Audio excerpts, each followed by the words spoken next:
আচ্ছা, আমি যদি বলি মেথি পাতাকে ভালো করে ধুয়ে খুব ভালো করে জিরি করে কুচি করে রাখতে এবং একটা পাত্রের মধ্যে আদা, ৩ থেকে ৪ কোয়া রসুন আর একটা কাঁচা লঙ্কা ভালো করে থেঁতো করে রাখতে।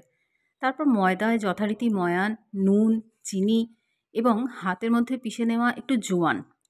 তার সাথে দিতে হবে জিরে গুঁড়ো। আর আমি দিয়েছি কসুরি মেথির পাতা।